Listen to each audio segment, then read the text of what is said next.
고요함이 온 집안을 삼킬 듯했다. 최고급 대리석과 통유리로 지어진 이 호화로운 저택은 마치 살아있는 생명체가 아닌 차가운 박물관 같았다. 응우엔 하미는 넓고 깨끗한 주방 아일랜드 식탁 앞에 서서 아들 전 자바오의 5번째 생일 케이크에 마지막 장식을 올리고 있었다. 그녀의 섬세한 손길이 지나갈 때마다 새하얀 크림 위에 앙증맞은 설탕꽃이 피어났지만 그녀의 얼굴에는 미소가 없었다. 그저 기계적으로 완벽하게 움직일 뿐이었다. 이 결혼 생활은 거대한 유리 상자 안에서의 삶과 같았다.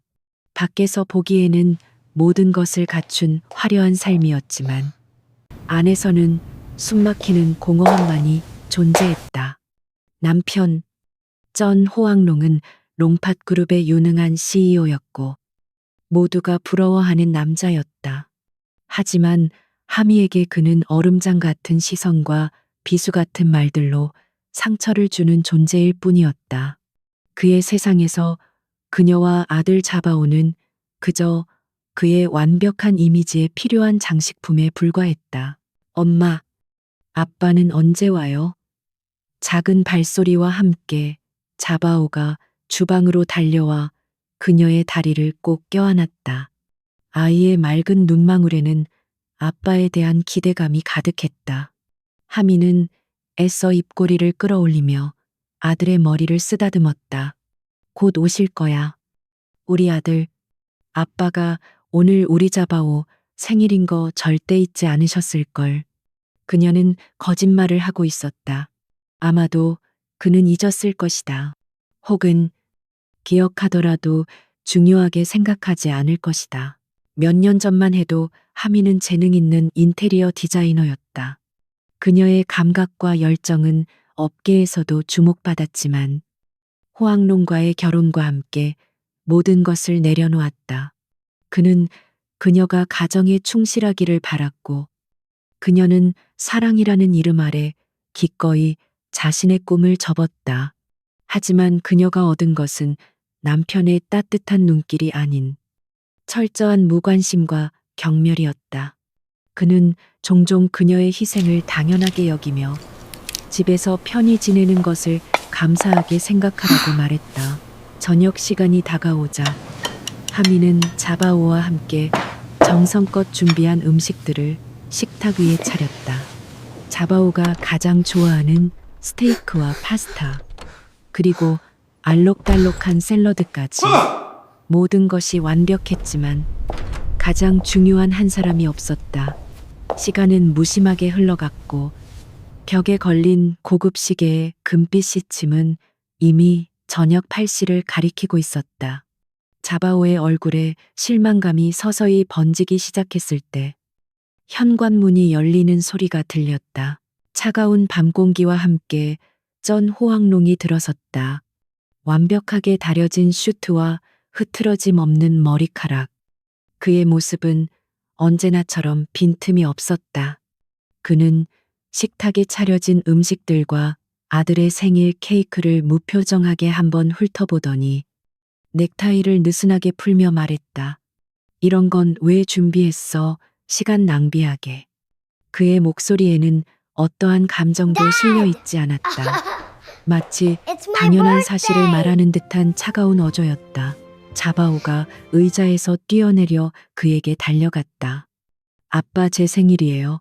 케이크 보세요. 엄마랑 같이 만들었어요. 아이의 목소리가 들떴지만 호황롱은 그저 건성으로 아들의 머리를 한번 툭 치고는 소파에 몸을 던졌다. 그는 피곤하다는 듯 눈을 감았고 그에게서는 낯선 여자의 향수 냄새가 희미하게 풍겨왔다. 하미는 주먹을 꽉 쥐었다. 그 냄새는 최근 들어 그의 옷에서 떠나지 않는 배우 즈옹 아이린의 향수였다. 세상 사람들은 그들의 관계를 몰랐지만 하미는 알고 있었다. 호황롱은 아이린과 공공연한 비밀 연애를 즐기고 있었다. 경제 잡지 일면을 장식하는 그의 성공 신화 뒤에는 연예 매체의 가심란을 장식할 만한 추문이 숨겨져 있었다. 그는 그것을 숨기려는 노력조차 하지 않았다. 어쩌면 그는 하미가 아무것도 할 수 없는 무력한 존재라고 확신하고 있었을 것이다. 그리고 그 확신은 틀리지 않았다. 적어도 지금까지는 하미는 모든 것을 삼키고 촛불에 불을 붙였다. 그녀는 자바오를 실망시키고 싶지 않았다. 자바오, 아빠 피곤하신가 봐. 우리끼리 먼저 촛불 불까? 그녀가 최대한 밝은 목소리로 말했지만 바로 그때 호황롱의 핸드폰이 조용히 진동했다. 그는 소파에서 몸을 일으키지도 않은 채 눈을 감은 채로 전화를 받았다. 그의 목소리는 조금 전과는 미묘하게 달라져 있었다. 평소의 냉정함 대신 희미한 다정함이 섞여 있었다. 응, 나야. 지금 막 들어왔어. 피곤하네. 그는 짧게 대답하며 몸을 돌렸다. 하미와 자바오에게 등을 보이는 자세였다. 전화기 너머에서 들려오는 여자의 목소리는 작았지만 하미는 그것이 누구의 목소리인지 단번에 알 수 있었다. 즈엉 아이린, 그녀의 목소리였다. 알았어. 중요한 일이라면 가야지. 지금 바로 나갈게. 그는 간결하게 통화를 마치고 자리에서 일어났다. 자바오의 작은 얼굴이 하얗게 굳었다. 아이는 아빠의 바짓가랑이를 붙잡고 애원했다. 아빠, 가지 마세요. 케이크 촛불 불어야죠. 제 소원도 들어야 하잖아요. 하지만 호황롱은 귀찮다는 듯이 아이의 손을 떼어냈다. 그의 시선은 차갑게 식어 있었다. 그는 하미를 향해 명령하듯 말했다. 급한 회의가 생겼어. 당신이 알아서 마무리해. 그 말은 너무나도 뻔하고 성에 없는 거짓말이었다. 하미는 더 이상 참을 수 없었다. 그녀는 평생 처음으로 남편에게 맞섰다. 오늘이 무슨 날인지 알잖아요. 당신 아들 생일이에요.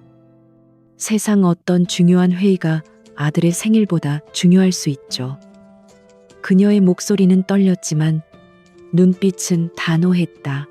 그녀의 저항에 호황롱은 잠시 놀란 듯했지만 이내 경멸적인 비웃음을 지었다.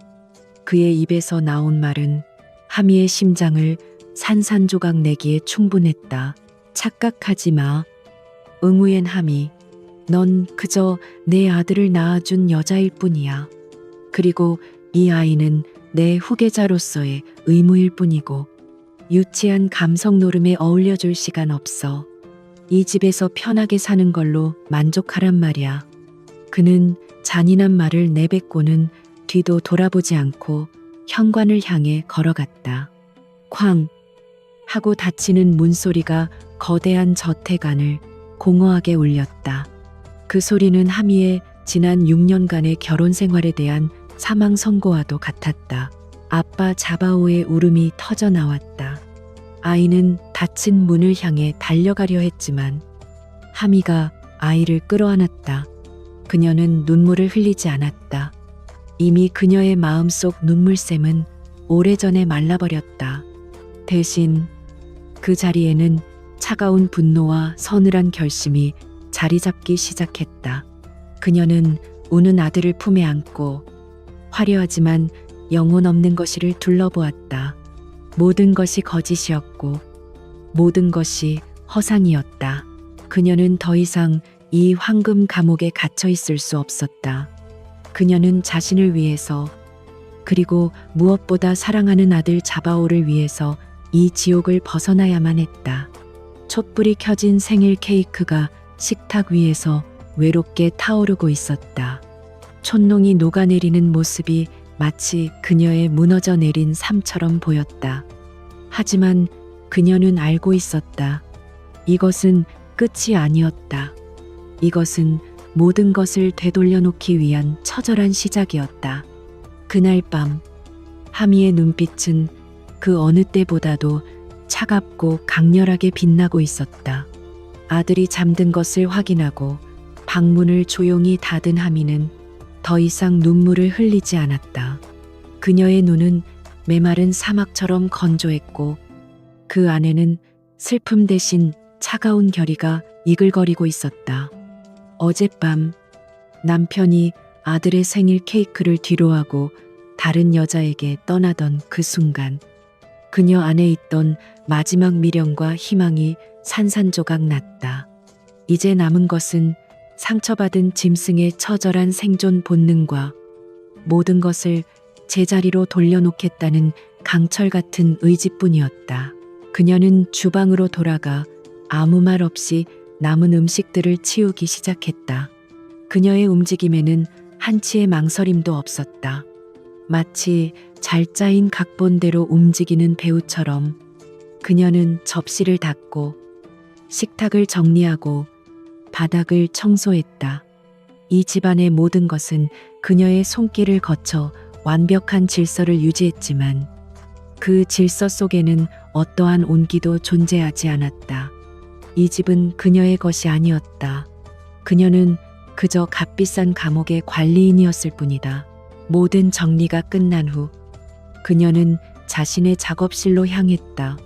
결혼 후 단 한 번도 사용하지 않아 먼지가 뽀얗게 쌓인 방이었다. 한때 그녀의 꿈과 열정이 가득했던 그 공간에는 낡은 제도판과 빛바랜 스케치북만이 덩그러니 놓여 있었다. 그녀는 하얀 천으로 덮인 이젤을 천천히 걷어냈다. 그 아래에는 그녀가 결혼 직전에 마지막으로 그리던 설계도가 미완성인 채로 남아 있었다. 한 작은 해안가 마을의 도서관 설계도였다. 그녀는 손가락으로 설계도 위에 쌓인 먼지를 부드럽게 쓸어냈다. 그러자 잊고 있던 감각이 온몸으로 퍼져나가는 것 같았다. 연필을 쥐었을 때의 단단함, 종이 위를 스치는 사각거리는 소리, 그리고 무에서 유를 창조해낼 때의 희열. 전 호황농은 그녀에게서 모든 것을 빼앗아갔다고 생각했지만 그녀의 재능과 열정만큼은 빼앗아가지 못했다. 그것은 그녀의 영혼 깊은 곳에 잠들어 있었을 뿐 사라진 것이 아니었다. 그날 밤 하미는 새벽이 밝아올 때까지 잠들지 않았다. 그녀는 낡은 노트북을 켜고 몇 년 만에 디자인 관련 웹사이트와 소프트웨어를 탐색하기 시작했다. 세상은 빠르게 변해 있었지만 디자인의 본질은 변하지 않았다. 그녀는 미친 듯이 최신 트렌드를 흡수하고 새로운 기술들을 익혔다. 그녀의 머릿속은 복수심이 아닌 새로운 디자인에 대한 아이디어와 미래에 대한 구체적인 계획으로 채워져 갔다. 이것은 단순한 탈출이 아니었다. 완벽한 자립을 위한 준비였다. 다음 날 아침, 그녀는 평소와 다름없는 완벽한 아내의 모습으로 호황농을 맞았다. 그녀는 그의 슈트를 다리고 아침 식사를 준비하고 아무 일 없었다는 듯이 그의 하루를 배웅했다. 그녀의 얼굴에는 어떠한 원망이나 슬픔도 드러나지 않았다. 오히려 너무나도 평온해서 기이할 정도였다. 호황농은 그녀의 그런 모습에 잠시 위화감을 느꼈지만 이내 자신의 오만함 속으로 다시 침잠했다. 그는 그녀가 이미 모든 것을 체념했다고 믿었다.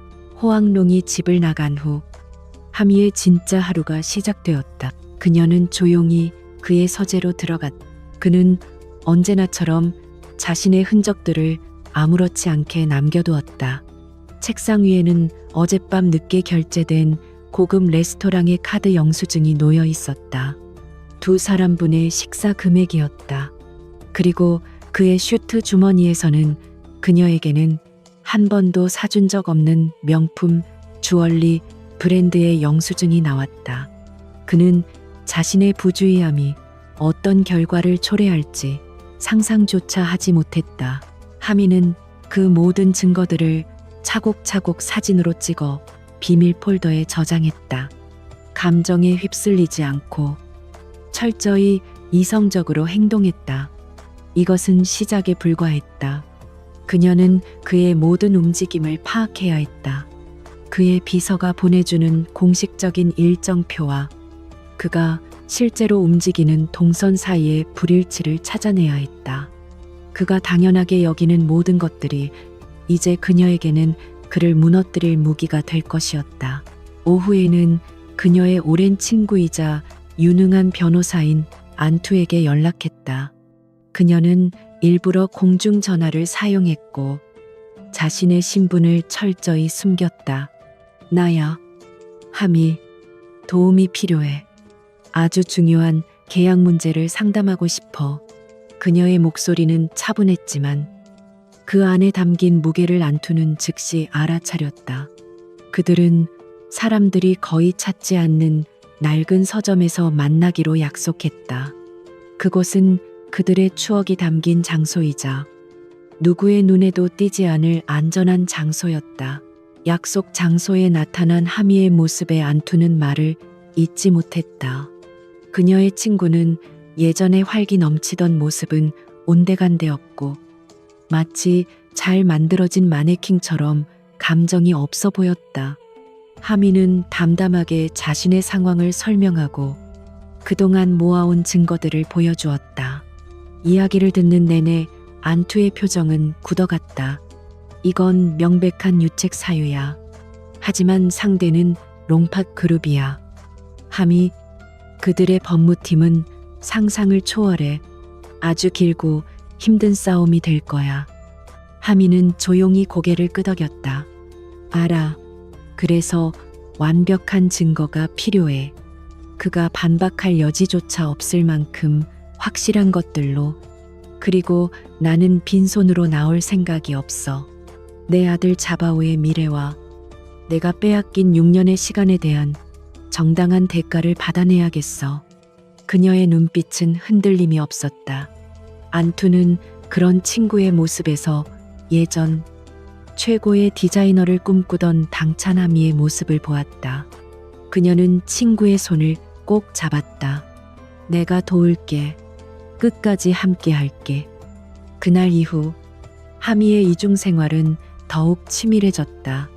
낮에는 순종적인 아내이자 다정한 엄마로, 밤에는 자신의 미래를 설계하는 냉철한 전략가로 변신했다. 그녀는 HM 디자인이라는 가명으로 온라인 포트폴리오를 만들기 시작했다. 처음에는 작은 프로젝트부터 시작했다.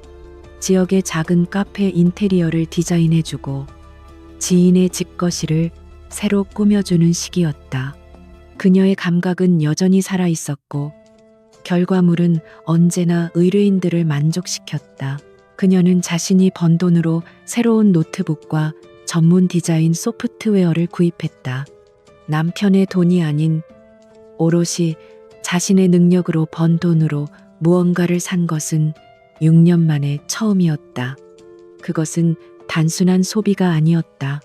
잃어버렸던 자신의 가치를 되찾는 신성한 의식과도 같았다. 그녀는 작업에 몰두하는 동안에는 호황농에 대한 분노도 자신의 처지에 대한 슬픔도 잊을 수 있었다. 오직 창조의 즐거움만이 그녀를 살아있게 했다. 어느 날 밤, 호황농은 평소보다 늦게 귀가했다. 술에 취한 그는 소파에 쓰러지듯 누워 잠이 들었다. 그의 핸드폰이 바닥으로 떨어져 화면이 저절로 켜졌다. 그 위에는 즈엉 아이린과 다정하게 찍은 사진이 배경화면으로 설정되어 있었다. 그들은 마치 세상에서 가장 행복한 연인처럼 웃고 있었다. 예전의 함이었다면 그 자리에서 주저앉아 울었을 것이다. 하지만 지금의 그녀는 달랐다. 그녀는 조용히 그 화면을 자신의 핸드폰으로 촬영했다. 또 하나의 증거가 추가되었다. 그녀의 마음은 놀랍도록 평온했다. 폭풍 전야의 고요함이었다. 즈엉 아이린은 더 이상 그림자 속에 머물고 싶지 않았다. 전 호황농이 마련해준 강남의 최고급 펜트하우스에서 내려다보는 도시의 야경은 화려했지만 그녀의 채워지지 않는 야망을 달래주기에는 부족했다. 그녀는 그저 부유한 유부남의 비밀스러운 연인이 아니라 롱팟그룹의 안주인이라는 공식적인 타이틀을 원했다. 그녀의 눈에 응우엔 하미는 그 자리를 차지하기 위해 치워버려야 할 낡은 가구 같은 존재일 뿐이었다. 그녀는 하미가 세상 물정 모르는 순진한 여자라고 생각했다. 남편의 성공에 기대어 온실 속 화초처럼 살아온 여자. 작은 충격에도 쉽게 부서져 내릴 것이라고 확신했다. 그래서 그녀는 직접 행동에 나서기로 결심했다. 그녀는 호황롱의 비서에게서 그의 공식적인 가족 일정을 알아냈고 하미와 아들 자바오가 자주 가는 백화점과 시간을 파악했다. 이제 남은 것은 우연을 가장한 완벽한 연극을 펼치는 것뿐이었다. 어느 화창한 오후, 하미는 자바오의 손을 잡고 백화점 아동복 매장을 둘러보고 있었다. 바로 그때 마치 모든 스포트라이트를 한 몸에 받는 여주인공처럼 즈엉 아이린이 나타났다. 그녀는 선글라스를 살짝 내리며 놀란 척 입을 가렸다. 어머, 롱팟그룹 사모님 아니세요? 이런 데서 다 뵙네요. 정말 우연이에요. 그녀의 목소리는 꿀처럼 달콤했지만 그 안에는 날카로운 가시가 숨어 있었다. 하미는 잠시 그녀를 바라보았다. 그녀의 눈동자는 깊이를 알 수 없는 호수처럼 고요했다. 그녀는 놀라거나 당황하는 기색 없이 가볍게 고개를 숙여 인사했다. 네, 안녕하세요. 그게 전부였다. 그녀는 다시 자바오에게 몸을 돌려 아이가 고른 옷을 살펴보았다. 아이린은 예상치 못한 반응에 잠시 당황했다. 그녀는 소리를 지르거나 뺨을 때리거나 최소한 분노에 찬 눈으로 쏘아보리라 예상했었다. 아이린은 포기하지 않고 한 걸음 더 다가섰다. 그녀는 일부러 호황롱이 지난주에 사준 다이아몬드 팔찌를 보란듯이 흔들며 말했다. 아드님이 정말 귀엽네요. 호황롱 씨를 쏙 빼닮았어요. 그이도 아이들을 참 좋아하는데 바빠서 자주 못 놀아주는 걸 항상 아쉬워하더라고요. 그녀는 마치 자신이 호황롱의 모든 것을 이해하는 유일한 사람인 것처럼 행동했다. 그것은 하미의 영역에 대한 명백한 침범이자 노골적인 선전포고였다. 하지만 하미의 평정심은 깨지지 않았다. 그녀는 아이린의 팔찌를 한번 흘기 쳐다보았을 뿐 아무런 반응도 보이지 않았다. 그녀는 자바오의 눈높이에 맞춰 몸을 낮추고 부드럽게 속삭였다. 자바오, 이 옷 마음에 들어. 엄마가 보기엔 우리 아들한테 아주 잘 어울릴 것 같은데. 그녀의 세상에는 오직 아들만이 존재하는 듯했다. 아이린은 완벽하게 무시당했다. 분노와 모욕감이 그녀의 얼굴에 스쳐 지나갔다. 그날 밤 아이린은 호황롱에게 전화를 걸어 눈물 섞인 목소리로 하소연했다. 오늘 백화점에서 사모님을 우연히 만났어요. 인사를 드렸는데 저를 벌레 보듯 쳐다보시더라고요. 제가 무슨 큰 죄라도 지은 것처럼요. 너무 무서웠어요. 오빠, 그녀는 뛰어난 연기자였고 호황롱은 언제나처럼 어리석은 관객이었다. 그는 당장이라도 아이린을 보호해 줄 것처럼 그녀를 달랬고 분노의 화살은 고스란히 하미에게로 향했다. 그날 밤 집으로 돌아온 호황롱은 다짜고짜 하미에게 소리쳤다. 당신 도대체 무슨 짓을 하고 다니는 거야? 왜 아이린을 위협하는 건데? 조용히 집에서 애나 볼 것이지. 왜 쓸데없는 짓으로 내 심기를 불편하게 만들어? 그는 사실 확인조차 하지 않았다. 그의 세상에서는 아이린의 말이 곧 진실이었다. 하미는 그저 묵묵히 그의 분노를 받아냈다. 그녀의 침묵은 그에게는 유죄 인정처럼 보였겠지만 사실은 경멸의 가장 깊은 표현이었다. 아이린의 도발은 거기서 그치지 않았다. 며칠 후 그녀는 자신의 소셜미디어에 사진 한 장을 올렸다. 고급 레스토랑에서 찍은 사진이었는데 테이블 맞은편에 앉은 남자의 손목 시계가 살짝 노출되어 있었다. 그 시계는 하미가 결혼기념일 선물로 호황롱에게 사준 세상에 단 하나뿐인 한정판 모델이었다. 사진과 함께 올린 글은 더욱 교묘했다. 세상에서 가장 소중한 사람과 함께 행복, 감사, 운명. 그 사진은 하미의 친구들을 통해 순식간에 그녀에게 전달되었다. 친구들은 분노하며 당장 이혼하라고 말했지만 하미는 놀랍도록 차분했다. 그녀는 그저 게시물을 조용히 캡처해서 증거 폴더에 추가할 뿐이었다. 아이린이 저지르는 모든 어리석은 행동들은 하미의 계획을 더욱 견고하게 만들어주고 있었다. 그녀는 스스로 무덤을 파고 있는 것이나 다름없었다. 아이린의 오만함은 극에 달했다. 그녀는 이제 하미를 자신의 경쟁 상대로조차 여기지 않았다. 어느 주말, 그녀는 호황롱을 졸라 잡아오가 다니는 유치원 근처 공원으로 피크닉을 갔다. 그녀는 하미가 아이를 데리러 나올 시간을 정확히 계산했다. 그리고 보란 듯이 호황롱에 팔짱을 끼고 다정하게 웃으며 그의 입에 과일을 넣어주었다. 유치원에서 나온 하미와 자바오가 그 광경을 목격할 수밖에 없도록 자바오의 작은 손이 하미의 옷자락을 꽉 쥐었다.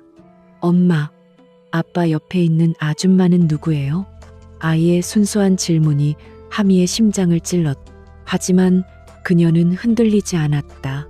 그녀는 몸을 숙여 아들을 안아 올리고 아이의 시야를 가렸다. 그녀는 그들을 똑바로 쳐다보지 않았다. 대신 그녀는 주머니 속에 핸드폰을 꺼내 아무도 모르게 그들의 모습을 영상으로 녹화했다. 아이린의 웃음소리가 바람을 타고 들려왔다. 그것은 승자의 웃음이 아니라 파멸의 전주곡이었다. 하미는 조용히 발걸음을 돌렸다. 이제 모든 조각들이 거의 다 맞춰져 가고 있었다. 평온한 주말 아침, 전 자박 회장이 예고 없이 저택을 방문했다.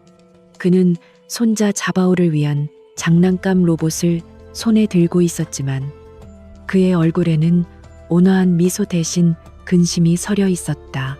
하미는 완벽한 며느리의 모습으로 그를 맞이했다.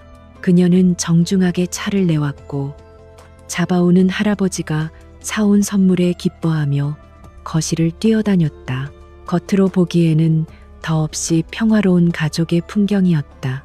하지만 자박 회장의 날카로운 눈은 그 이면에 숨겨진 균열을 놓치지 않았다. 아들 호황롱의 얼굴에는 아내와 아들을 향한 따뜻함 대신 귀찮음과 냉담함이 가득했고 며느리 하미의 미소는 가면처럼 위태로워 보였다. 그는 며느리가 잠시 자리를 비운 사이 아들을 향해 낮은 목소리로 입을 열었다. 요즘 내 주변에 좋지 않은 소문이 들리더구나. 즈엉 아이린이라는 배우와 말이다. 처신 똑바로 해라.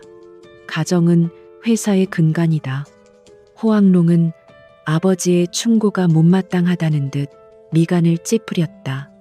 아버지까지 옛날 사람처럼 왜 그러세요? 그냥 비즈니스 차원에서 몇 번 만난 것뿐입니다. 그리고 제 사생활입니다. 회사를 운영하는 데에는 아무런 문제 없습니다. 그의 목소리에는 오만함이 가득했다. 그는 아버지가 자신의 능력보다 낡은 가치를 더 중요하게 생각한다고 여겼다. 자박 회장은 깊은 한숨을 내쉬었다. 그는 아들의 눈이 욕망에 멀어 아무것도 보지 못하고 있음을 직감했다. 자박 회장은 돌아가기 전 하미의 어깨를 조용히 두드리며 말했다. 힘든 일 있으면 언제든 나를 찾아오너라. 너는 내게 딸과 같은 존재다. 그 말 한마디에 하미는 애써 지탱하고 있던 감정의 둑이 무너질 뻔했다.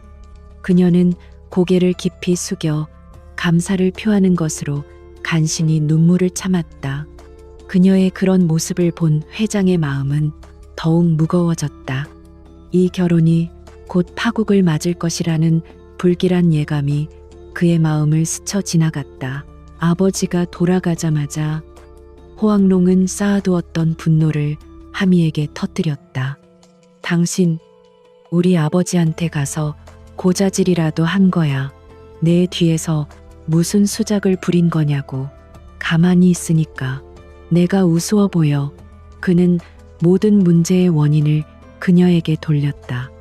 자신의 잘못을 인정하는 대신 아내를 비난하는 것이 그에게는 가장 쉬운 방법이었다.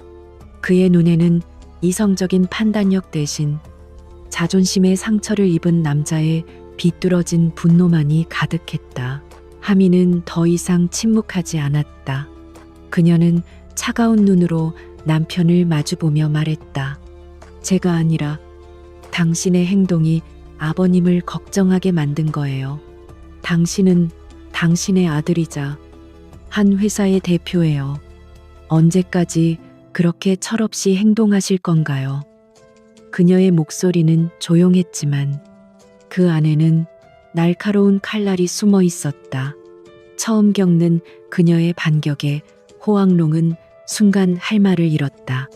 그는 그녀가 언제나 순종적으로 자신의 분노를 받아줄 것이라고 믿어 의심치 않았다.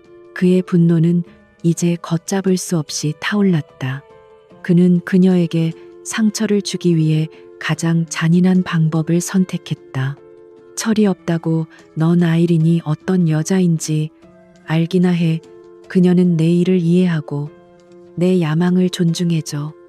너처럼 집구석에 틀어박혀서 내 돈이나 축내는 여자와는 차원이 다르단 말이다. 그는 일부러 다른 여자의 이름을 그녀 앞에서 거론하며 그녀의 존재 가치를 송두리째 부정했다. 하미의 얼굴이 하얗게 굳었지만 그녀는 무너지지 않았다. 그녀의 눈빛은 오히려 더욱 차갑게 빛났다. 그녀의 그런 모습이 호황롱을 더욱 미치게 만들었다.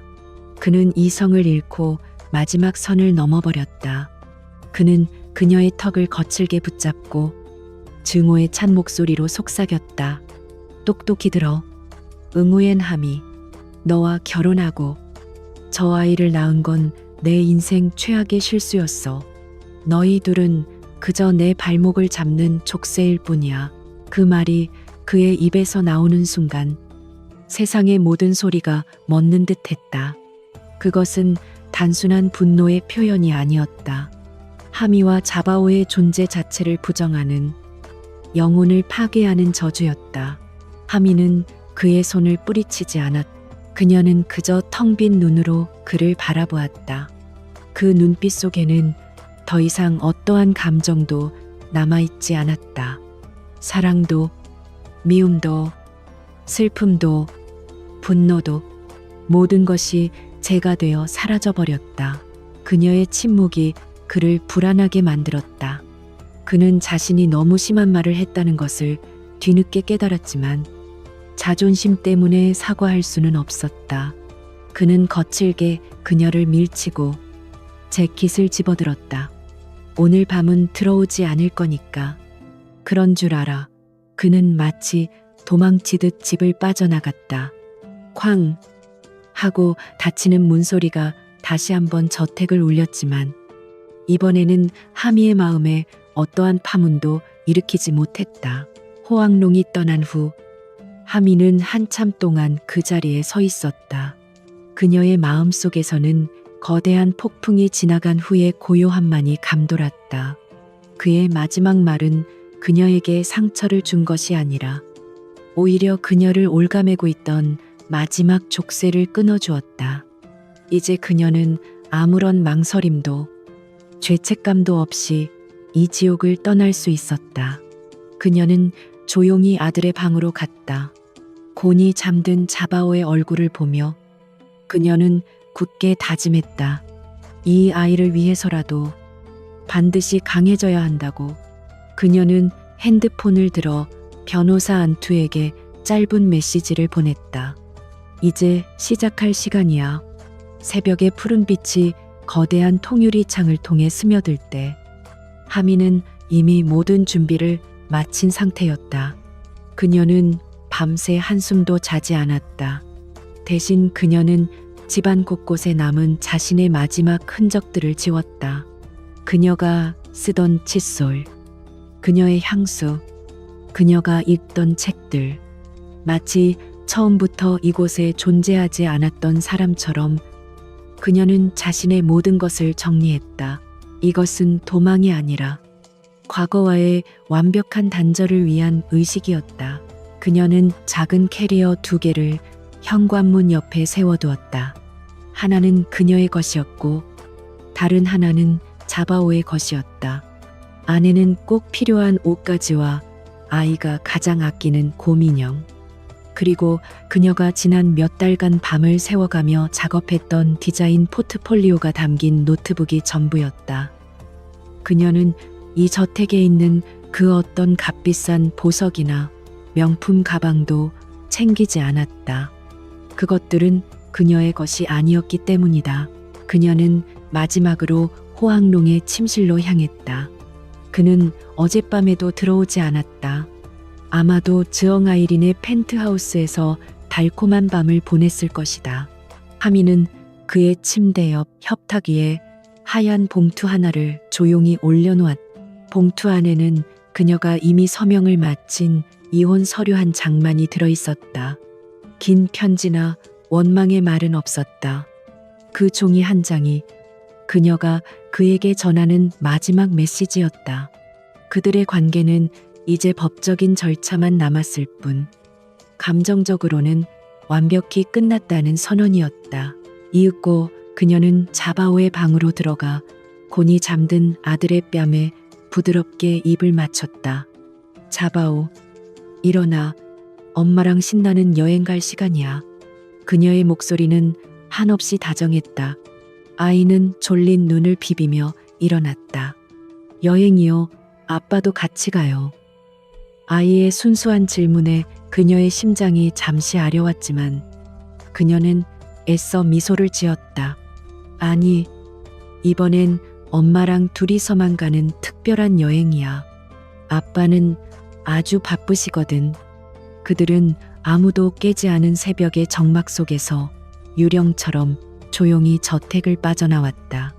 떠오르는 아침 해가 그들의 등 뒤로 길게 그림자를 늘어뜨렸다.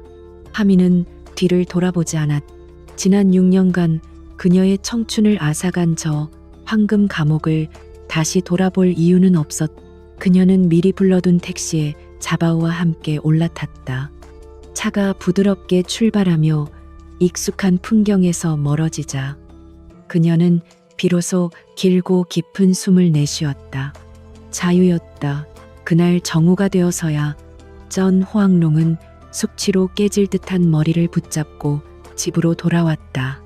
집안은 이상할 정도로 고요했다. 평소라면 자바오의 웃음소리와 하미가 분주하게 움직이는 소리로 가득했을 시간이었다. 그는 가볍게 미간을 찌푸리며 소리쳤다. 어디들 갔어? 대답은 없었다. 그는 짜증스럽게 넥타이를 풀어 던지며 침실로 향했다. 아마 또 아들을 데리고 시시한 백화점 쇼핑이나 갔을 거라고 생각했다. 침실에 들어선 그의 눈에 들어온 것은 침대 협탁 위에 놓인 하얀 봉투였다. 그는 무심코 봉투를 집어들었다. 그리고 그 안에 담긴 이혼 서류를 확인한 순간 그의 움직임이 멈췄다. 하미의 단정한 필체로 적힌 서명이 그의 눈을 찔렀다. 그는 잠시 서류를 멍하니 바라보다가 이내 헛웃음을 터뜨렸다. 이 여자 드디어 미쳤군. 감히 나한테 이혼을 요구해. 그는 그것을 그녀의 어리석은 반항이라고 치부했다. 오히려 그는 해방감을 느꼈다. 드디어 자신을 올가매던 족쇄가 스스로 풀려난 기분이었다. 이제 아버지의 눈치를 볼 필요도, 무미건조한 아내의 얼굴을 마주할 필요도 없었다. 그는 즉시 즈엉 아이린에게 전화를 걸었다. 자기야, 좋은 소식이 있어. 집사람이 집을 나갔어. 이혼 서류까지 남겨두고 오늘 밤 우리 둘이서 축하 파티라도 해야겠는데 그는 진심으로 기뻐했다. 모든 것이 자신의 뜻대로 되어가고 있다고 믿었다. 하지만 그가 느낀 자유는 오래가지 않았다. 혼돈은 아주 사소한 것에서부터 시작되었다. 아침 회의에 입고 갈 완벽하게 다려진 셔츠가 없었다. 직접 다림질을 해보려 했지만 셔츠에는 어설픈 주름만 가득했다. 겨우 다른 셔츠를 찾아 입었지만 이번에는 어울리는 넥타이를 찾을 수 없었다. 언제나 하미가 그의 슈트에 맞춰 모든 것을 완벽하게 준비해 두었기 때문에 그는 자신의 넥타이가 어디에 있는지도 몰랐다. 그는 겨우 집을 나서려 했지만 이번에는 자동차 키가 보이지 않았다. 평소 하미가 항상 현관 앞 작은 탁자 위에 놓아두던 바로 그 자리가 텅 비어 있었다. 그는 온 집안을 뒤지며 신경질적으로 소리쳤다. 젠장, 도대체 다 어디 있는 거야? 결국 그는 15분이나 지각해서야 겨우 차 키를 찾아냈고 중요한 아침 회의에 늦고 말았다. 회의 내내 그의 머릿속은 온통 짜증으로 가득했다. 사무실로 돌아온 그는 더욱 큰 문제에 직면했다. 내일 있을 중요한 프레젠테이션에 필요한 자료, 일부가 집에 있는 개인 서재에 있다는 사실을 뒤늦게 깨달았다. 평소 같았으면 하미에게 전화 한 통이면 충분했다. 그녀는 그가 말하기도 전에 필요한 파일을 정확히 찾아내 그의 이메일로 보내주곤 했다. 하지만 이제 그에게는 전화를 걸 사람이 없었다. 그는 자신이 집안의 파일들을 어떻게 정리해 두었는지 전혀 알지 못했다. 결국 그는 직접 집으로 돌아가야만 했다. 텅 빈 집은 낮인데도 으스스하게 느껴졌다. 그는 서재를 샅샅이 뒤졌지만 필요한 파일을 찾는데 1시간이 넘게 걸렸다. 그 과정에서 그는 하미가 얼마나 체계적이고 꼼꼼하게 자신의 모든 것을 관리해 주었는지 새삼 깨달았다. 그녀는 단순히 밥을 하고 청소를 하는 아내가 아니었다. 그의 성공적인 커리어를 뒤에서 완벽하게 지탱해 주던 유능한 매니저였다. 그날 밤 그는 텅 빈 저택에 홀로 남겨졌다. 배가 고팠지만 주방에는 요리할 재료가 없었다. 그는 배달 음식을 주문했지만 화려한 식탁에 홀로 앉아 먹는 음식은 모래알처럼 느껴졌다. 언제나 들리던 자바오의 천진난만한 웃음소리도 조용히 책을 읽던 하미의 그림자도 없었다. 처음으로 그는 이 거대한 집이 감옥처럼 느껴졌다. 그가 느꼈던 해방감은 어느새 불안감과 공허함으로 변해 있었다. 그는 그제야 깨달았다. 자신이 잃어버린 것은 귀찮은 아내가 아니라 자신의 세상 전체를 지탱하던 기둥이었음을. 하미가 떠난 후 며칠이 지나자 호황롱의 삶은 걷잡을 수 없이 무너져 내리기 시작했다. 한때 완벽한 질서와 고요한 평온함이 깃들어 있던 저택은 이제 혼돈 그 자체였다. 가정부들은 하미의 빈자리를 메우지 못했다.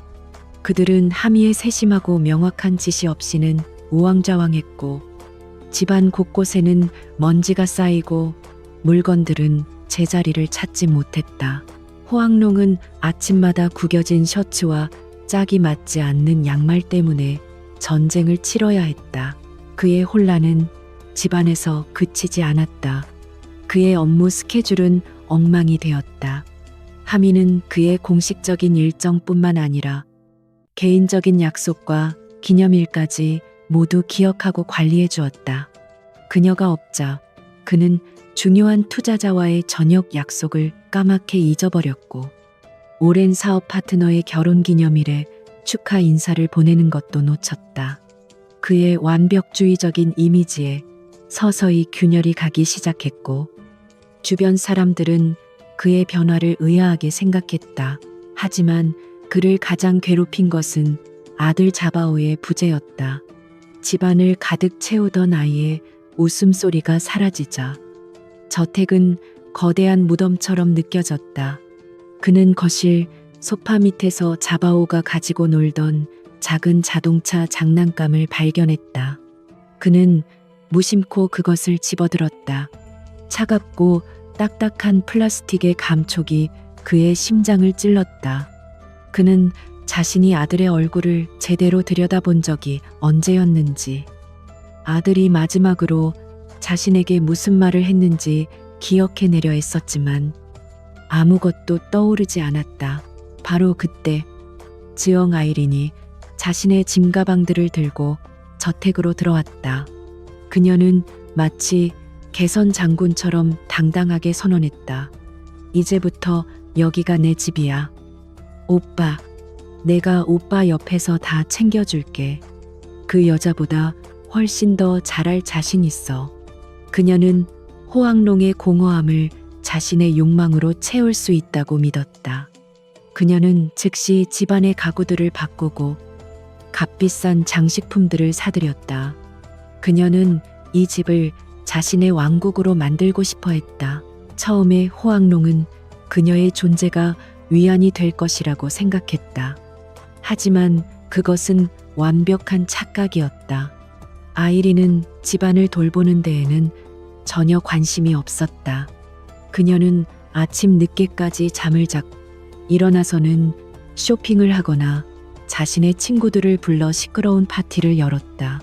그녀는 호황롱이 회사에서 어떤 스트레스를 받는지, 그의 식사가 제대로 준비되었는지에 대해서는 조금도 신경 쓰지 않았다. 그녀에게 중요한 것은 오직 롱팍그룹 CEO의 여자라는 타이틀을 누리는 것뿐이었다. 그녀의 요구는 날이 갈수록 노골적으로 변해갔다. 오빠, 이번 시즌 신상 100 나왔는데 나랑 너무 잘 어울릴 것 같지 않아. 내 친구들은 다 스포츠카 타는데 나만 없어. 창피해. 내가 주연으로 출연할 영화에 롱팟 그룹이 투자 좀 해주면 안 돼. 오빠한테는 껌값이잖아. 그녀의 목소리는 애교로 포장되어 있었지만 그 내용은 끝없는 탐욕으로 가득 차 있었다. 어느 날 밤, 호황롱은 중요한 계약이 무산되어 최악의 기분으로 집에 돌아왔다. 그는 지쳤고 누군가의 따뜻한 위로가 절실했다. 하지만 그를 맞이한 것은 산더미처럼 쌓인 명품 쇼핑백과 신용카드 명세서를 흔들며 불평하는 아이린이었다. 오빠, 카드 한도가 너무 낮아. 내가 사고 싶은 걸 다 못 샀잖아. 당장 한도부터 올려줘. 그녀는 그의 지친 얼굴을 읽으려 하지 않았다.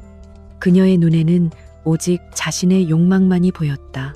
순간 호황롱의 머릿속에 하미의 모습이 스쳐 지나갔다. 이런 날이면 하미는 아무 말 없이 따뜻한 차를 내오거나 그가 좋아하는 음식을 준비해주곤 했다. 그녀는 그가 먼저 말을 꺼낼 때까지 조용히 그의 곁을 지켜주었다. 그녀의 침묵은 그 어떤 화려한 말보다 더 깊은 위로가 되었다. 그는 처음으로 자신이 무엇을 잃어버렸는지 뼈저리게 깨달았다. 그는 화려한 보석을 얻기 위해 세상에서 가장 귀한 진주를 제 손으로 내다 버린 것이었다. 그는 아이린을 차가운 눈으로 바라보며 말했다. 지금 내 기분이 어떤지 안 보여. 회사가 얼마나 힘든 상황인지 몰라. 그런데 너는 고작 가방 타령이나 하고 있어. 그의 목소리에는 실망과 분노가 뒤섞여 있었다. 아이린은 그의 반응에 놀라 잠시 주춤했지만 이내 지지 않고 맞받아쳤다. 힘든 건 오빠 사정이지.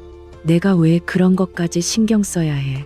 나는 오빠를 행복하게 해주려고 여기 있는 거잖아. 이 정도도 못 해줘. 그 순간 호황롱의 머릿속에서 무언가 툭 하고 끊어지는 소리가 났다. 환상이 완전히 깨져버리는 소리였다. 그가 사랑했던 아이린은 사실 존재하지 않는 허상이었다. 그의 앞에는 그저 그의 돈과 지위를 보고 접근한 이기적이고 천박한 여자만이 서 있을 뿐이었다. 그는 자신이 얼마나 어리석었는지 깨달았다. 그는 진정한 사랑과 안식처를 내팽개치고 껍데기뿐인 욕망의 노예가 되어 있었다. 그는 아이린을 지나쳐 서재로 들어갔다.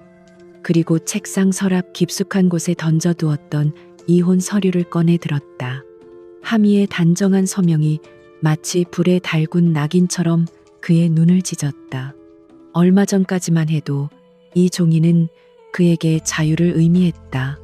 하지만 이제 그것은 그가 저지른 돌이킬 수 없는 실수를 증명하는 끔찍한 증거물처럼 보였다.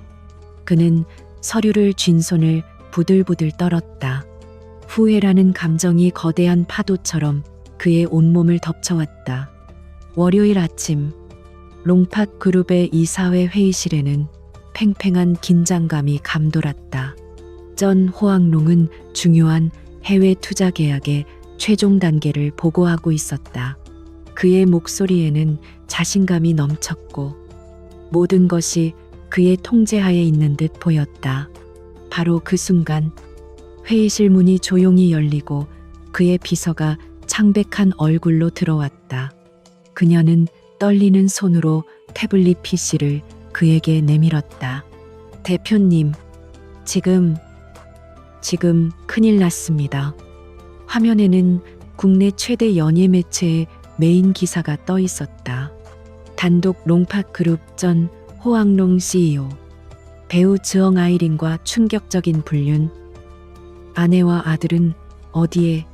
헤드라인 아래에는 그와 아이린이 레스토랑에서 다정하게 있는 모습, 아이린의 소셜미디어에 올라왔던 문제의 시계 사진, 그리고 결정적으로 유치원 근처 공원에서 아이를 앞에 두고 보란 듯이 애정 행각을 벌이던 영상이 첨부되어 있었다.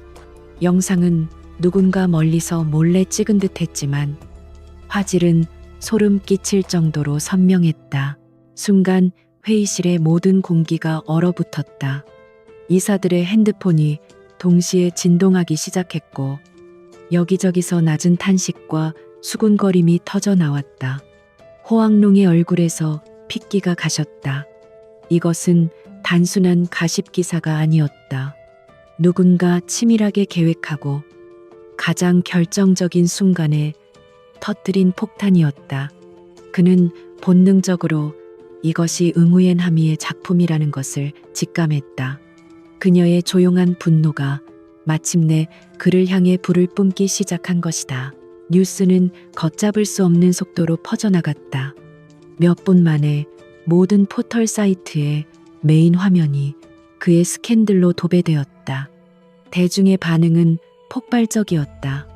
특히 어린 아들의 생일에 집을 나가고 아이가 보는 앞에서 보란 듯이 내연녀와 애정행각을 벌였다는 사실은 대중의 분노에 기름을 부었다. 가정적인 기업인이라는 그의 이미지는 산산조각 났고 그는 순식간에 파렴치한 불륜남이자 비정한 아버지로 낙인 찍혔다. 주식시장은 즉각적으로 반응했다. 개장과 동시에 롱팟그룹의 주가는 수직으로 곤두박질 쳤다. 파란색 하락 화살표가 모니터 화면을 뒤덮었고 불과 1시간 만에 시가총액 수천억 원이 허공으로 사라졌다. 그가 그토록 자랑스러워하던 성공의 탑이 모래성처럼 무너져 내리고 있었다. 해외 투자자들은 계약을 재검토하겠다는 통보를 보내왔고 회사의 주요 파트너들은 비난 성명을 발표하며 거래 중단을 선언했다. 혼란의 와중에 하미의 변호사 안투는 결정적인 한 방을 더 날렸다. 그녀는 익명의 제보자 형식으로 언론의 아이린이 호황롱에게 고가의 선물과 영화 투자를 요구했던 증거들을 흘렸다. 아이린은 순식간에 사랑에 빠진 비련의 여주인공에서 유부남을 등쳐먹는 꽃뱀으로 전락했다. 그녀의 소속사는 즉각 계약 해지를 통보했고 그녀가 출연하기로 했던 모든 광고와 드라마에서 퇴출당했다. 그녀의 화려했던 세계는 하루아침에 잿더미로 변했다. 그날 오후 전 자박 회장이 회장실로 호황농을 호출했다. 그의 얼굴은 분노를 넘어선 깊은 실망감으로 굳어 있었다. 그는 아들의 뺨을 잇는 힘껏 내리쳤다. 이 어리석은 놈, 내 놈이 쌓아 올린 것이 무엇인지, 그리고 내 놈이 무너뜨린 것이 무엇인지 알기나 하느냐. 그의 목소리는 천둥처럼 울렸다. 너는 네 가정뿐만 아니라 내가 평생을 바쳐 이룩한 이 회사까지 망가뜨렸다. 넌 더 이상 롱팍그룹의 대표 자격이 없다. 자박 회장은 그 자리에서 호황농의 모든 직위를 박탈하고 그를 경영 일선에서 즉시 물러나게 했다. 회사는 전문 경영인 체제로 전환될 것이며 그의 스캔들로 인한 모든 손실에 대해 법적인 책임을 묻겠다고 선언했다. 그는 아버지를 잃었고 회사를 잃었고 자신의 명예를 잃었다. 그가 자신의 야망을 위해 내팽개쳤던 것들 외에 그가 가지고 있던 모든 것을 한순간에 잃어버린 것이다. 그날 밤 호황농은 텅 빈 대표이사실에 홀로 앉아 있었다. 창밖으로는 수많은 기자들이 그의 모습을 찍기 위해 진을 치고 있었다. 그의 핸드폰은 쉴 새 없이 울렸지만 그는 아무것도 할 수 없었다. 즈엉 아이린에게서 걸려온 전화를 그는 받지 않았다. 그는 더 이상 그녀의 목소리를 듣고 싶지 않았다. 모든 것이 부질없게 느껴졌다. 그의 머릿속에는 오직 한 사람의 얼굴만이 떠올랐다. 응우엔 하미. 그는 그녀의 침묵을 기억해냈다. 그녀의 무표정한 얼굴, 감정을 드러내지 않던 깊은 눈동자. 그는 그것을 체념과 순종이라고 믿었다. 하지만 그것은 거대한 복수를 준비하는 폭풍 전야의 고요함이었다. 그녀는 그가 가장 높은 곳에 올랐다고 생각하는 순간 그를 가장 깊은 나락으로 밀어넣었다. 그녀는 그가 가장 중요하게 생각하는 모든 것을 빼앗아감으로써 그가 자신에게서 무엇을 빼앗아갔는지 깨닫게 해주었다. 악몽은 이제 막 시작되고 있었다. 모든 것을 잃은 후 전 호황농은 유령처럼 텅 빈 저택을 배회했다. 한때 그의 성공의 상징이었던 이 집은 이제 그의 실패를 증명하는 거대한 기념비가 되었다. 집안 곳곳에는 하미와 자바오의 흔적이 남아 그의 심장을 난도질했다. 자바오가 가지고 놀던 레고 조각, 하미가 거실 테이블 위에 항상 놓아두던 하얀 목련 꽃병, 이제는 시들어버린 그 꽃이 마치 자신의 모습 같았다. 그는 더 이상 분노하거나 현실을 부정하지 않았다. 그의 마음을 채운 것은 뼈를 깎는 듯한 후회와 지독한 절망감뿐이었다. 그는 밤마다 악몽을 꾸었다.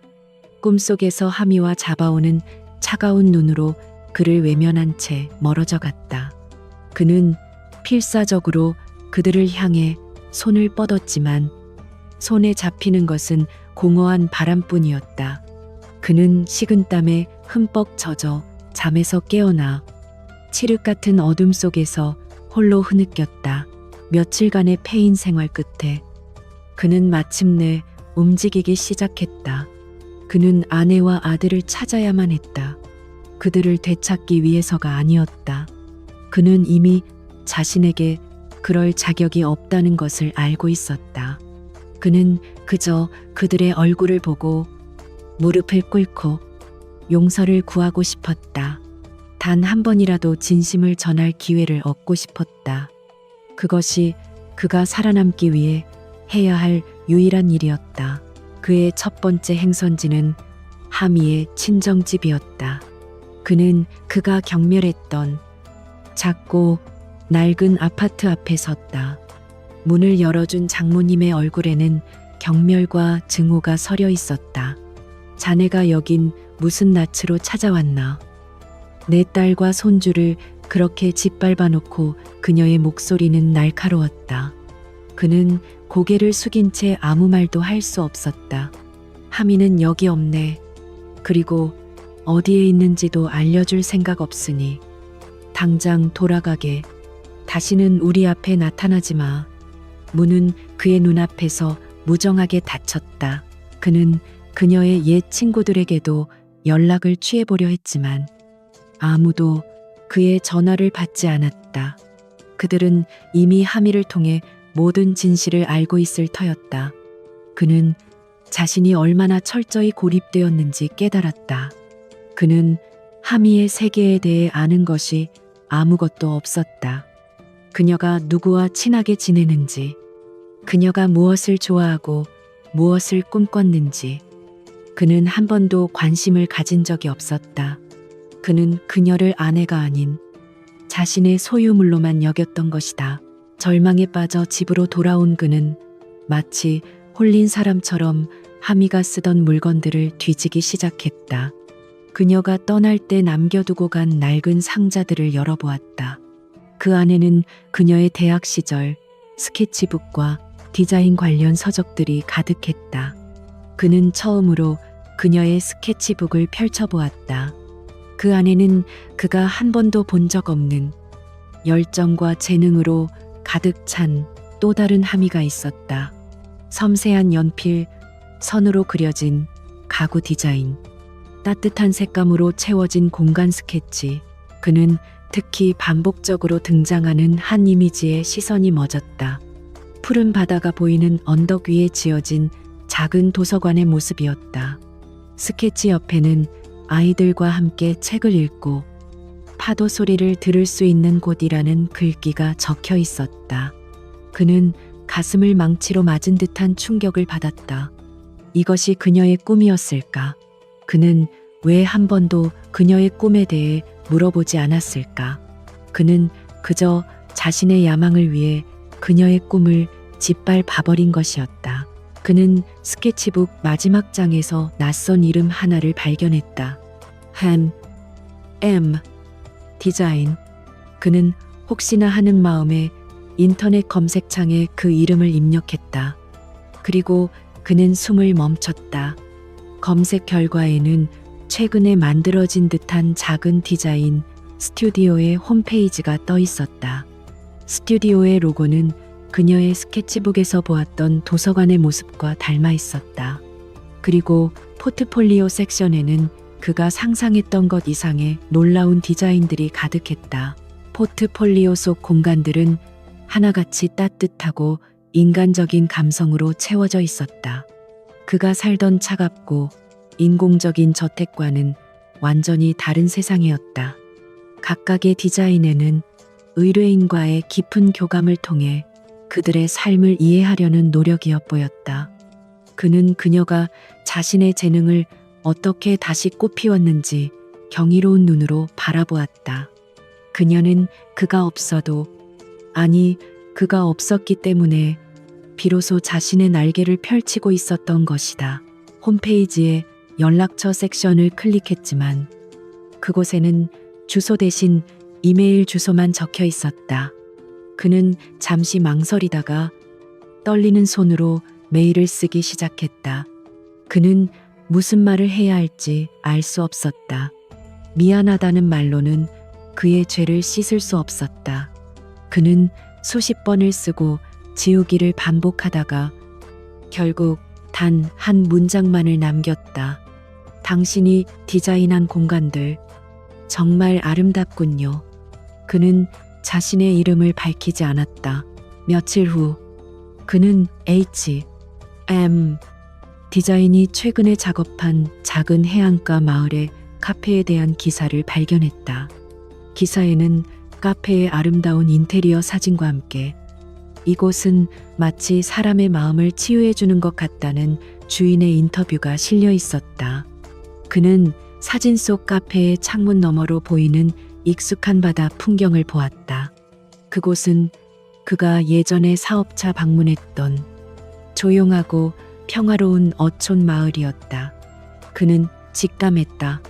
그녀가 그곳에 있다는 것을. 그는 더 이상 망설이지 않았다. 그는 낡은 코트 하나를 걸치고 무작정 그 해안 마을을 향해 차를 몰기 시작했다. 몇 시간을 달려 도착한 해안 마을은 마치 다른 세상 같았다. 전 호황농이 살던 삭막하고 소음 가득한 도시와는 달리 그곳은 짭짤한 바닷바람과 갈매기 울음소리, 그리고 사람들의 소박한 웃음소리로 가득 차 있었다. 그는 며칠 동안 제대로 먹지도 자지도 못해 수척해진 모습으로 어울리지 않는 낡은 고급 코트를 입은 채 마을을 헤맸다. 그는 자신이 이방인이라는 것을, 이 평화로운 풍경에 속할 수 없는 존재라는 것을 뼈저리게 느꼈다. 그는 기사에서 보았던 카페를 어렵지 않게 찾을 수 있었다. 그리고 그 카페 바로 맞은편, 햇살이 가장 잘 드는 곳에 H.M. 디자인이라는 작은 간판을 단 스튜디오가 있었다. 유리창 너머로 보이는 스튜디오 내부는 크지 않았지만 따뜻한 원목 가구와 푸른 식물들로 아늑하게 꾸며져 있었다. 벽에는 아이가 그린 듯한 알록달록한 그림들이 붙어 있었고 모든 것이 살아 숨 쉬는 듯한 생기로 가득했다. 그가 살던 유령의 집과는 너무나도 다른 풍경이었다. 호황농은 차마 스튜디오 안으로 들어가지 못하고 멀리서 그곳을 지켜보기만 했다. 잠시 후 스튜디오 문이 열리고 한 중년 여성이 환한 얼굴로 나왔다. 그녀는 문을 잡아주는 사람에게 연신 고개를 숙여 감사 인사를 했다. 그리고 그 뒤를 따라 나온 사람은 바로 응우옌함이었다. 호황농은 숨을 멈췄다. 그녀는 예전의 그늘진 얼굴이 아니었다. 편안한 면 원피스의 머리를 하나로 질끈 묶은 수수한 모습이었지만 그 어떤 명품으로 치장했을 때보다도 아름답게 빛나고 있었다. 그녀의 얼굴에는 자신감 넘치는 미소가 걸려 있었다. 그녀는 고객을 배웅하며 자신의 디자인 컨셉에 대해 열정적으로 설명했다. 그녀의 목소리는 힘이 있었고 눈은 총명하게 반짝였다. 그는 지난 6년간 단 한 번도 본 적 없는 그녀의 모습이었다. 그는 자신이 그녀를 아내로 맞이한 것이 아니라 재능 있는 디자이너의 날개를 꺾고 새장 속에 가두었던 것임을 깨달았다. 그는 그녀를 사랑한 것이 아니라 소유하려 했을 뿐이었다. 바로 그때 멀리서 엄마 하는 맑은 아이의 목소리가 들려왔다. 작은 공원에서 친구들과 뛰어놀던 자바오가 엄마를 발견하고 달려오는 소리였다. 아이의 얼굴에는 해맑은 웃음이 가득했다. 아이는 하미의 품에 와락 안겼고 그녀는 자연스럽게 몸을 낮춰 아들을 끌어안고 뺨에 입을 맞췄다. 그 모습은 세상에서 가장 완벽한 그림처럼 보였다. 그 그림 속에는 호황농이 들어갈 자리가 없었다. 그는 자신이 아들에게서 무엇을 빼앗았는지 비로소 깨달았다. 그는 아들에게서 아빠를 빼앗은 것이 아니었다. 그는 아들에게서 저렇게 행복하게 웃는 엄마의 모습을 빼앗았던 것이다. 자신과 함께 있을 때 하미는 단 한 번도 저렇게 진심으로 웃은 적이 없었다. 그는 자신의 이기심이 사랑하는 두 사람을 얼마나 불행하게 만들었는지, 그리고 그들이 자신 없이 얼마나 더 행복해질 수 있는지를 두 눈으로 똑똑히 확인하고 있었다. 하미는 자바오의 손을 잡고 스튜디오로 들어갔다. 아이는 조잘조잘 오늘 있었던 일들을 이야기했고 그녀는 다정한 눈으로 아들을 바라보며 귀를 기울였다. 그는 그들의 뒷모습을 멍하니 바라보았다. 심장이 산산조각 나는 듯한 고통이 밀려왔다. 후회는 이미 너무 늦었다. 그는 그녀에게서 모든 것을 빼앗았다고 생각했지만 사실 그녀는 스스로의 힘으로 모든 것을 되찾았고 심지어 더 많은 것을 이루어냈다. 모든 것을 잃은 것은 그녀가 아니라 바로 자기 자신이었다. 해가 지고 마을에 하나둘 불이 켜지기 시작했다. 하미의 스튜디오에도 따뜻한 조명이 켜졌다. 그는 그 불빛을 하염없이 바라보았다. 그는 이제 무엇을 해야 할까? 이대로 돌아가야 할까? 아니면 그녀 앞에 나서서 용서를 빌어야 할까? 하지만 그는 알고 있었다. 그의 용서는 그녀에게 또 다른 상처가 될 뿐이라는 것을. 그는 그저 이 멀리서나마 그녀의 행복을 지켜보는 것 외에는 할 수 있는 것이 아무것도 없는 무력하고 초라한 죄인이었다. 그는 그 자리에 주저앉아 소리 없이 눈물을 흘렸다. 그날 밤 하늘은 쩐 호황농의 마음처럼 검은 구름으로 뒤덮였다. 이윽고 장대 같은 비가 쏟아지기 시작했다. 거센 빗줄기는 해안 마을의 고요한 풍경을 사정없이 후려쳤고 창문을 때리는 빗소리는 마치 절규처럼 들렸다. 호황농은 비를 피하지 않고 하미의 스튜디오 맞은편 어두운 골목에 그림자처럼 서 있었다. 그는 온몸이 흠뻑 젖었지만 차가움을 느낄 수 없었다. 그의 마음 속에서 타오르는 후회의 불길이 너무나도 뜨거웠기 때문이다. 밤늦은 시간이 되어서야 스튜디오의 불이 꺼졌다. 잠시 후 하미가 아들 자바오의 손을 잡고 문을 열고 나왔다. 그녀는 한 손으로는 우산을 받쳐들고 다른 한 손으로는 아들의 작은 손을 꼭 잡고 있었다. 거센 바람에 우산이 심하게 흔들렸고 그녀는 아들이 비에 젖지 않도록 필사적으로 우산을 기울였다. 바로 그 순간 어둠 속에서 호황농이 천천히 모습을 드러냈다. 하미는 자신의 눈앞에 나타난 남자의 모습에 숨을 멈췄다. 빗물에 흠뻑 젖어 초라하기 그지없는 모습이었지만 그가 쩐 호황농이라는 것을 알아보는 데에는 오랜 시간이 걸리지 않았다. 하지만 그의 눈빛은 예전에 오만하고 냉정했던 CEO의 눈빛이 아니었다. 그 안에는 깊이를 알 수 없는 고통과 절망, 그리고 간절한 무언가가 담겨 있었다. 자바오가 낯선 남자를 보고 엄마의 등 뒤로 숨었다. 호황농은 아무 말도 하지 못하고 그저 그녀를 바라보았다. 그의 입술이 몇 번 달싹였지만 어떤 말도 소리가 되어 나오지 않았다. 그는 무슨 말을 해야 할까? 미안하다는 말, 용서해달라는 말, 그 어떤 말도 그가 저지른 죄의 무게를 감당할 수 없었다. 그의 침묵 속에서 세차게 쏟아지는 빗소리만이 두 사람 사이의 공허함을 채웠다. 하미는 흔들림 없는 눈으로 그를 마주 보았다. 그녀는 두려워하지도 놀라지도 않았다.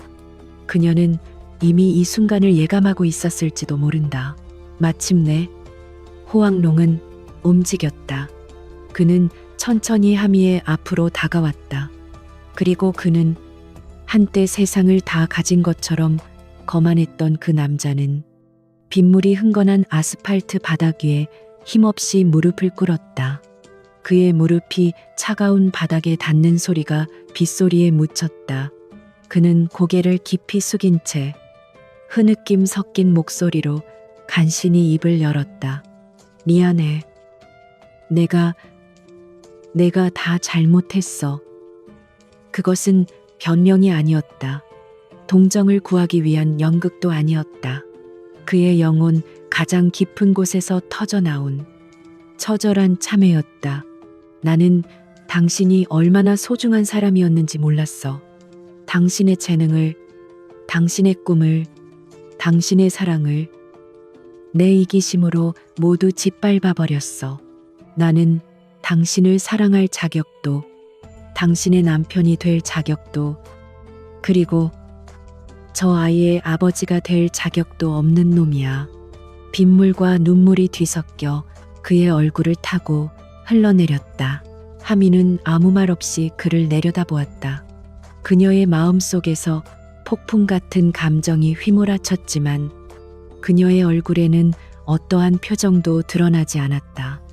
그녀는 더 이상 그의 눈물에 흔들리는 약한 여자가 아니었다. 그녀는 그녀의 목소리는 빗소리를 뚫고 그의 심장에 똑똑히 밝혔다. 일어나세요. 당신의 이런 모습 자바오에게 보여주고 싶지 않아요. 그녀의 목소리에는 동정도, 연민도 없었다. 오직 단호함만이 서려 있었다. 그녀의 말에 호황농은 천천히 고개를 들었다. 그는 그녀의 눈에서 용서의 기미를 찾아보려 했지만 그곳에는 아무것도 없었다. 당신이 나를 찾아올 것이라고 생각했어요. 하지만 당신이 구하는 용서가 무엇을 위한 것인지는 모르겠네요. 당신의 죄책감을 덜기 위한 것인가요? 아니면 모든 것을 예전으로 되돌리고 싶다는 헛된 희망 때문인가요? 그녀의 질문은 그의 폐부를 찌르는 날카로운 칼과 같았다. 아니야. 그는 필사적으로 고개를 저었다. 나는 감히 아무것도 되돌려달라고 할 수 없어. 나는 그저 단 한 번이라도 당신과 아이에게 진심으로 사죄하고 싶었을 뿐이야. 그리고 자바오의 인생에서 아빠라는 존재로 살아갈 기회를, 아주 작은 기회라도 얻을 수 있다면. 그의 목소리는 점점 작아졌다. 하미는 깊은 한숨을 내쉬었다. 그녀는 등 뒤에 숨어 있는 아들의 머리를 부드럽게 쓰다듬었다. 용서는 긴 시간이에요. 호황농 씨. 그리고 아버지가 된다는 것은 이런 극적인 행동으로 증명되는 것이 아니에요. 꾸준한 모습으로 아이의 삶 속에서 신뢰를 쌓아가는 과정이죠. 그녀는 잠시 말을 멈추고 어둠 속에서 그의 눈을 똑바로 바라보았다.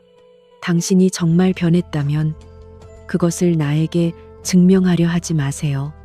당신 자신에게, 그리고 당신의 아들에게 증명하세요. 그 말을 마친 하미는 그에게서 몸을 돌렸다. 그녀는 더 이상 그를 돌아보지 않고 아들의 손을 꼭 잡은 채 빗속으로 천천히 걸어갔다. 호황농은 그녀를 붙잡지 않았다. 그는 그저 무릎을 꿇은 채 멀어져 가는 두 사람의 뒷모습을 하염없이 바라보았다. 그녀의 마지막 말은 그의 남은 생을 관통하는 숙제처럼 그의 마음에 깊이 새겨졌다. 이것은 끝이 아니었다.